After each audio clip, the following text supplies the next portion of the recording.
శుక్లాంబరధరం విష్ణుం శశివర్ణం చతుర్భుజం ప్రసన్నవదనం ధ్యాయేత్ సర్వవిఘ్నోపశాంతయేత్. గురుర్బ్రహ్మా గురుర్విష్ణుః గురుర్దేవో మహేశ్వరః గురుః సాక్షాత్ పరబ్రహ్మ తస్మై శ్రీగురవే నమః.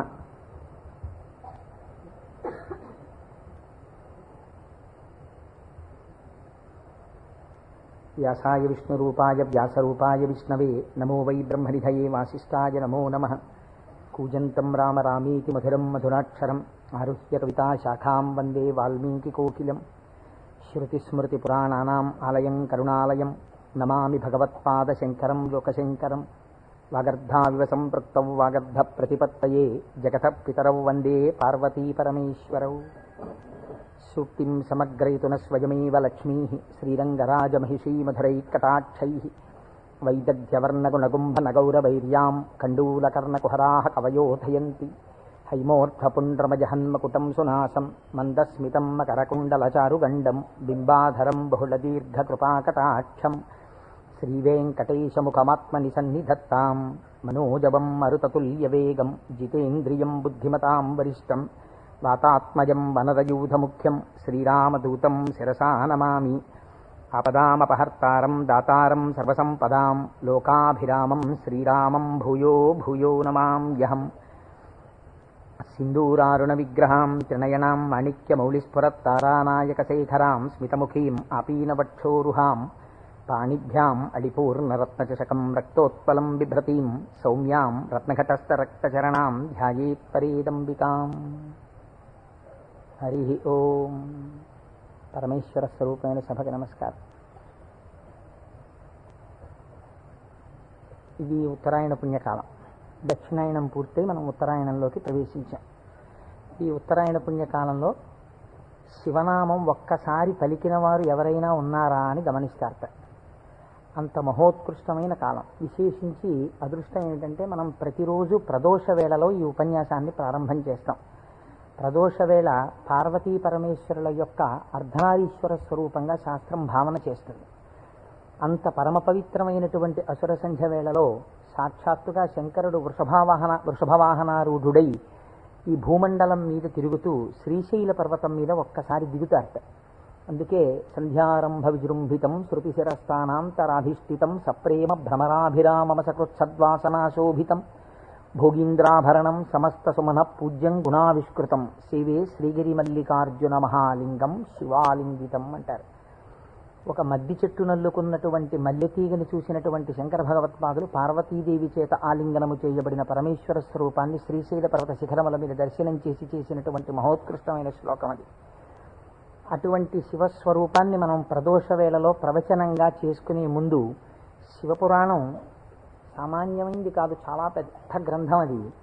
అంత పెద్ద గ్రంథంలో మనకి ఉపయుక్తమైనవి ఉన్నాయి, చాలా జటిలమైనవి ఉన్నాయి. నిత్య జీవితంలో వాటిని అనుష్ఠానంలోకి తెచ్చుకోవడానికి అన్ని ఆశ్రమాలకి అలివి కానివి ఉన్నాయి.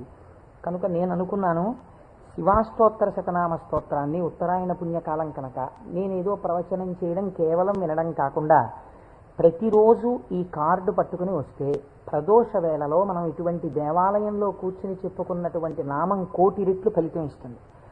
ఒక 30 రోజులో 40 రోజులో ఈ ప్రవచనాలు కొనసాగినప్పుడు మీరు ప్రతిరోజు ఈ నామాలు పలికారనుకోండి, 108 ఇంటూ 1,000,000 అంత నామం చేసినటువంటి ఫలితం మన ఖాతాలో ఈశ్వరుడు వేస్తాడు.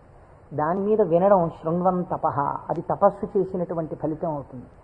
ఉత్తరాయణ పుణ్యకాలంలో ఇంతకన్నా మనం చేసుకోగలిగినటువంటి మహద్భాగ్యం ఏముంటుంది? దీని మీద సుబ్రహ్మణ్యేశ్వర స్వామి వారికి ఇతపూర్వం నాకు తెలిసి కాకినాడ పట్టణంలో ఎన్నడూ జరగనంత అత్యద్భుతమైనటువంటి కార్యక్రమాన్ని మనం ఫిబ్రవరి 10, 11 తేదీలలో సుబ్రహ్మణ్యేశ్వర స్వామి వారి ఆవిర్భావము, తారకాసుర సంహారము, వల్లీ కళ్యాణము ఇవన్నీ శివపురాణాంతర్గతంగా వస్తాయి.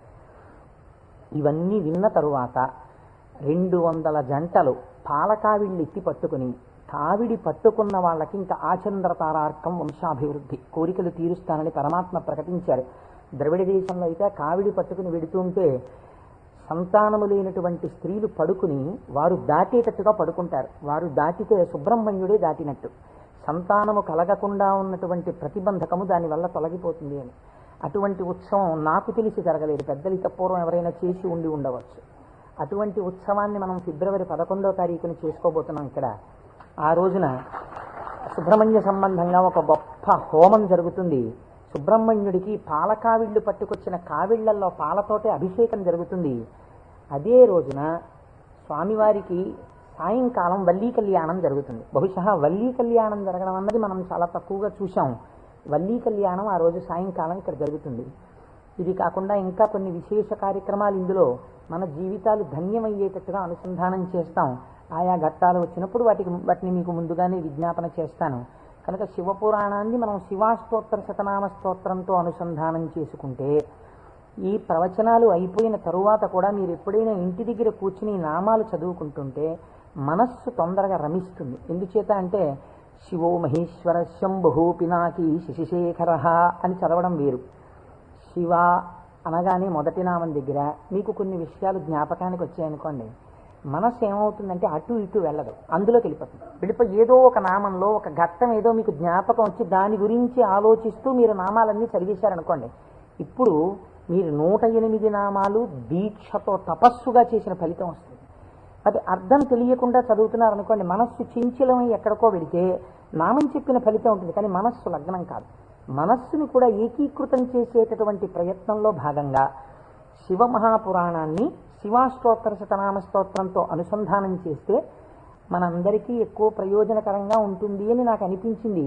పైగా అందరూ చక్కగా ప్రదోష వేళలో శివనామం చెప్పేటటువంటి అదృష్టాన్ని పొందుతారనిపించింది. నేను అంటాను, మీరు కూడా అనండి. ఇది అయిన తర్వాత నేను ప్రవచనం ప్రారంభం చేస్తాను. ఇవాళే కాదు, ప్రతిరోజు. ఇవాళంటే కొద్దిగా మనకు ప్రారంభం కాబట్టి ఆలస్యం అయింది, రేపటి నుంచి అలా ఉండదు ఖచ్చితంగా. ఎందుకంటే ప్రదోష వేళలో ఈ నామాలు చదవాలి కాబట్టి 6:30 అయ్యేటప్పటికి ఈ నామాలు చదవడం ప్రారంభం చేసేస్తాం. ఎందుకంటే ప్రదోష వేళలో చదివినటువంటి దాని ఫలితం మీరు శివమహాపురాణంలో విందురు కానీ దాని శక్తి ఎలా వెళ్ళిపోతుందో చూద్దురు కానీ. ధ్యాన శ్లోకం చెప్పండి. ధవళవపుషమిందోర్ మండలే సన్నివిష్టం భుజగవలయహారం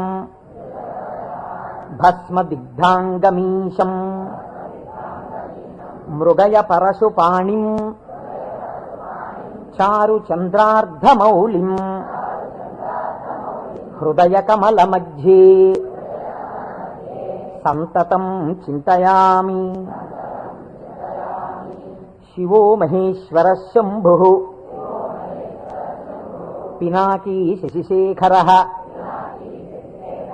వామదేవో విరూపాక్ష కపర్దీ నీలలోహిత శంకర శూలపాణిశ్చ ఖట్వాంగీ విష్ణువల్లభ శిపి విష్ణోంబికానాథ. శశి విష్ణు కాదండి, అది పొరపాటు పడింది. శిపి విష్ణోంబికానాథ శ్రీకంఠో భక్తవత్సల భవశర్వస్త్రిలోకేశ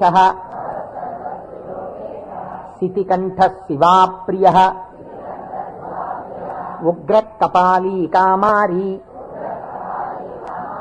అంధకాసురసూదన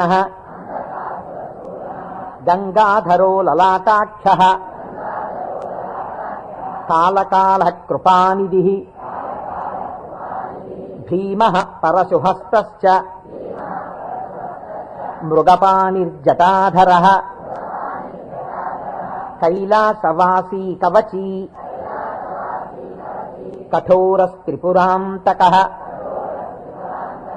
వృషాంకో వృషభారూఢో భస్మోద్ధూళిత విగ్రహ సామప్రియ సర్వమయ త్రైమూర్తిరనీశ్వర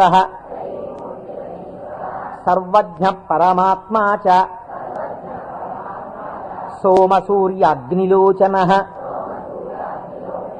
హవిర్యజ్ఞమయ సోమ పంచవక్త్ర సదాశివ విశ్వేశ్వరో వీరభద్రో గణనాథ ప్రజాపతి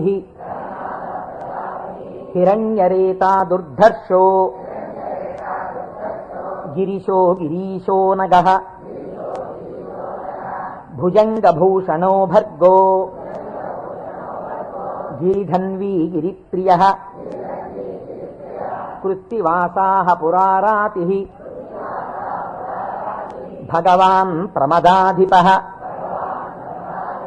మృత్యుంజయః సూక్ష్మతనుః జగద్వ్యాపీ జగద్గురుః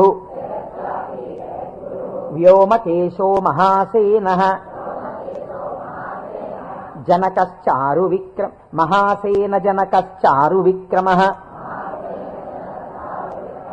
రుద్రో భూతపతిస్థాణుః అహిర్భూజ్ఞో దిగంబరః అష్టమూర్తిరనేకాత్మా సాత్విక శుద్ధ విగ్రహః శాశ్వత ఖండపరశుః అజపాశ విమోచకః మృఢ పశుపతిర్దేవో మహాదేవో వ్యయో హరిః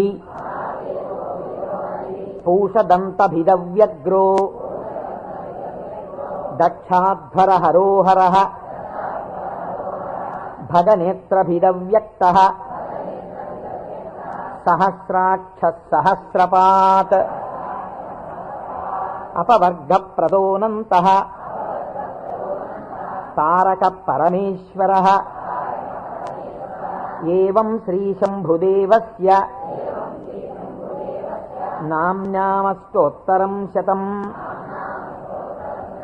శ్రీ శివాష్టోత్తరశతనామస్తోత్రం సమాప్తం.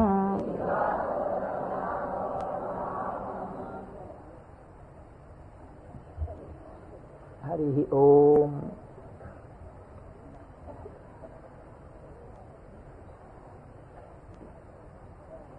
శివ అన్న శబ్దమే చాలా గొప్పది. ఈ శివాష్టోత్తర శతనామ స్తోత్ర ప్రారంభం కూడా శివశబ్దంతో ప్రారంభమైంది. ఆ పురాణము కూడా శివ మహాపురాణము అని శివశబ్దంతో ప్రారంభమైంది. శివశబ్దాన్ని అమరకోశం వ్యాఖ్యానం చేసింది. అమరకోశం అంటే మనకి సాధికారికమైనటువంటి గ్రంథము. చిత్రం ఏమిటంటే దాన్ని రచించినటువంటి వారు జైనుడు. అమరసింహుడు అనబడేటటువంటి ఒక జైనుడు ఆయన అమరకోశాన్ని రచించి దానితో పాటుగా అనేక గ్రంథాలని రచించారు.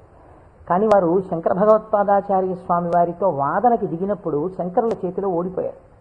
ఓడిపోయినప్పుడు ఆయనకి బాధ కలిగింది. నేను శంకరాచార్యుల వారి చేతిలో ఓడిపోయాను కనుక నేను రచించినటువంటి గ్రంథములన్నీ కూడా పనికిమాలినవైపోయాయని ఆయన ఆ గ్రంథములన్నింటినీ తగలబెట్టేశారు. తగలబెట్టేసినప్పుడు శంకర భగవత్పాదాచార్య స్వామి వారికి తెలిసి వారు బహు కారుణికులు, కారుణ్యమూర్తి శంకరులంటే. వారు గబగబా వచ్చి, ఎంత పని చేశావయ్యా, గ్రంథాలను ఎందుకు తగలబెట్టేశావు అని ఉన్న ఒకే ఒక గ్రంథం, మిగిలిపోయినటువంటి గ్రంథం అమరకోశం.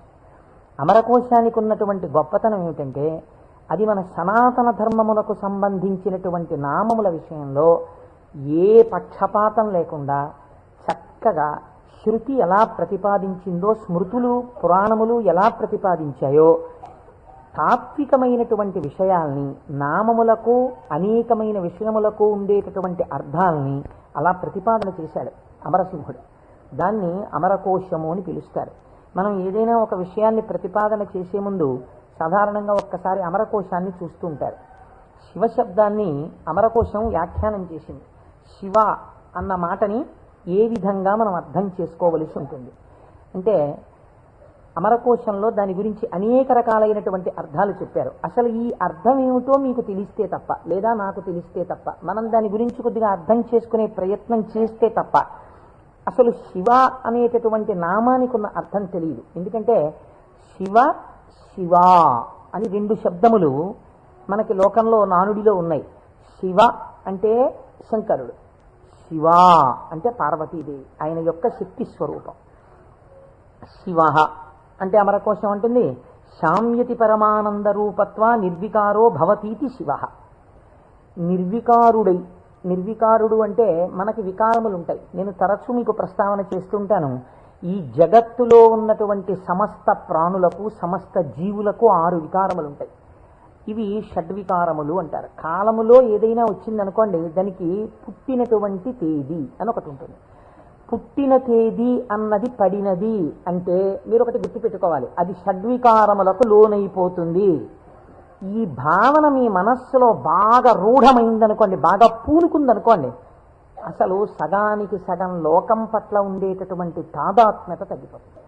ఇది కేవలం వినడానికి విన్నారనుకోండి, దీని వలన వచ్చేటటువంటి ప్రయోజనం తక్కువగా ఉంటుంది. ఇది బాగా లోపల జీర్ణమైందనుకోండి, మీకు అనేక విషయాలు అర్థం అవుతాయి. మీరు ఒక్కసారి గమనించండి, షడ్వికారములలో ఇక పూర్వం మీరు ఆ వస్తువుని చూడలేదు, కానీ ఆ వస్తువు, ఆ ప్రాణి, ఆ జీవుడు ఒకానొక కాలమునందు ఈ లోకములో పుట్టింది. కాబట్టి ఇప్పుడు దానికి జన్మము అన్న తేదీ ఒకటి వచ్చింది కాలంలో. సరే, కాలం అన్నది యథార్థమా అంటే బీజస్యాంతరివంకురో జగదిదం ప్రాంగ్ నిర్వికల్పం పునః మాయా కల్పిత దేశకాల కలనా వైచిత్ర చిత్రీకృతం అన్నారు శంకరాచార్యుల వారు. ఆ తత్వ పరిశీలనాన్ని పక్కన పెడితే ఒక జన్మ తేదీ ఉంది. ఈ జన్మ తేదీలో ఒక ప్రాణి కనపడగానే శాస్త్రం అంది 6 విషయాలు గుర్తుపెట్టుకో. ఇక పూర్వము లేనిది పుట్టినది. పుట్టినది మీరేమనాలి? ఎవరో పిల్లాడు పుట్టాడు, వాడు ఏడుస్తున్నాడు, పిల్లాడు ఉన్నాడండి. పుట్టిన పిల్లాడు ఏడవలేదు. అయ్యో ఏమిటి పిల్లాడు ఏడవట్లేదు అని కదిపి చూశారు. కదిపి చూస్తే డాక్టర్ గారు వచ్చారు, స్టెప్ పెట్టారు, ఊపిరి తీయట్లేదు, నల్లగా అయిపోయి ఉన్నాడు. అయ్యో అమ్మా, నీకు మృత శిశువు జన్మించాడు అన్నాడు. కాబట్టి పుట్టినది.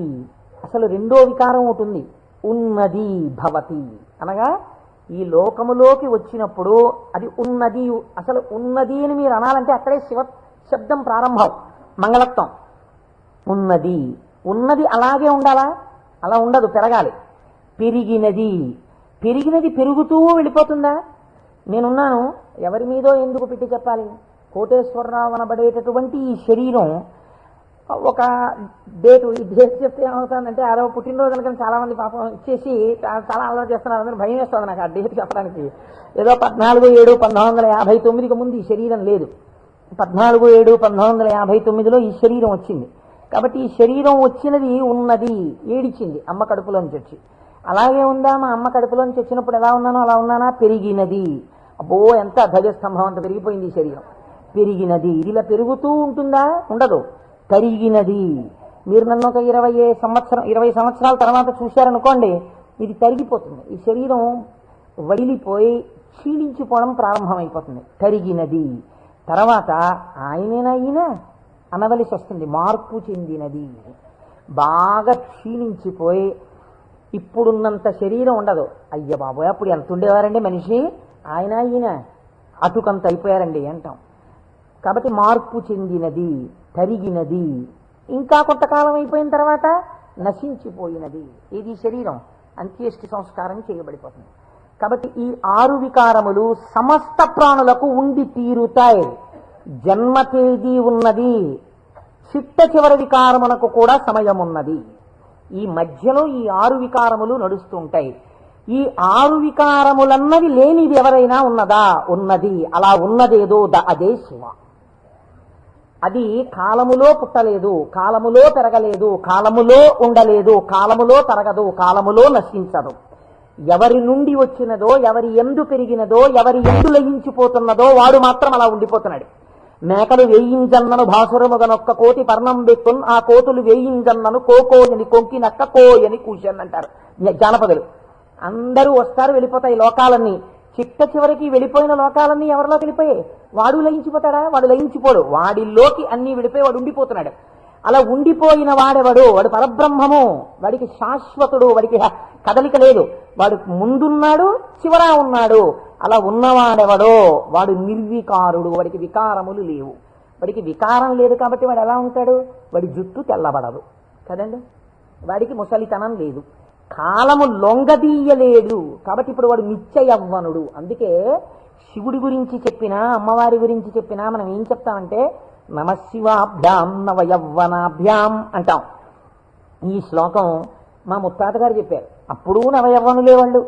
మా తాతగారు చెప్పారు, అప్పుడు నవయవ్వనులే వాళ్ళు. మా ముత్తాత గారు వెళ్ళిపోయారు, మా తాతగారు వెళ్ళిపోయారు, మా తండ్రి గారు చేశారు కొంతకాలం ఆ శ్లోకాలు, మా తండ్రి గారు వెళ్ళిపోయారు.